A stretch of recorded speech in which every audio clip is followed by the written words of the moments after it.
వచ్చేవాళ్ళం, భోజనానికి వెళ్ళడం కూడా ఉండేది కాదు, క్యారేజ్ తీసుకోవాలి ఇంట్లో. అలాంటి స్టేజీలో పొద్దున్నే క్యారేజీ కట్టి ఇచ్చేసేవాళ్ళు ఇంట్లో వాళ్ళు.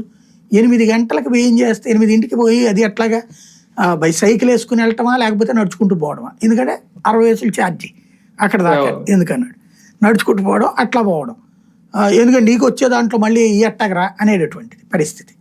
అందుకని నడుచుకుంటూ వెళ్ళి అప్పటికి సైకిల్ కూడా లేదు నాకు 10th క్లాస్ అప్పుడు.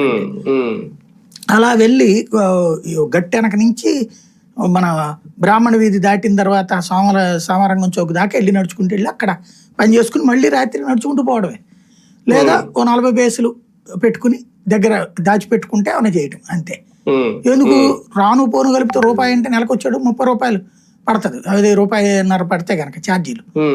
కాబట్టి అంత జాగ్రత్తగా లెక్కలేసేవాళ్ళు. వేసి రూపాయిని జాగ్రత్త చేయడం అనేటటువంటిది ఉండేది. మనం బయట తినడం ఎప్పుడు ఉండేదండి అప్పుడు, హోటల్లో తినడం అనేది అసలు ఏమైనా ఉండేదా మనకప్పుడు? ఆ షాప్ వాళ్ళు రోజుకి 2 సార్లు టీ ఇప్పిస్తారు. నాకు టీ వద్దని చెప్పి టీ వాడి దగ్గర సమోసా ఉంటుంది అనమాట, సమోసా అనమాట. ఇట్లాగా లెక్కలు చూసుకున్న రోజులు మనవి. ఇవాళ చూస్తే అరే రిలయన్స్ ఓడి ముందున బోర్డు అట్టు ఉన్నదండి, పెద్ద బ్యానర్, మా దగ్గర పని చేయడానికి మనుషులు కావాలన్నటువంటి. పొద్దు నుంచి రాత్రి దాకా షాపులు అట్ట నుంచునే వాళ్ళం. ఇవాళ కూర్చొని ఇవ్వకపోతే ఊరుకోరు అనమాట.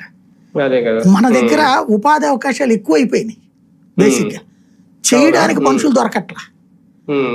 అక్కడ వాళ్ళకి లేకపోబట్టి జంజీ ఉద్యమాలు జరుగుతున్నాయి. మనకి ఇక్కడ ఏంటంటే కడుపు నిండినోడి మంటలాగా ఉంది కొన్ని గొడవలు. ఇప్పుడు వీళ్ళు చేసేదంతా కూడా సోషల్ మీడియా ఉద్యమాలు. ఈ సోషల్ మీడియా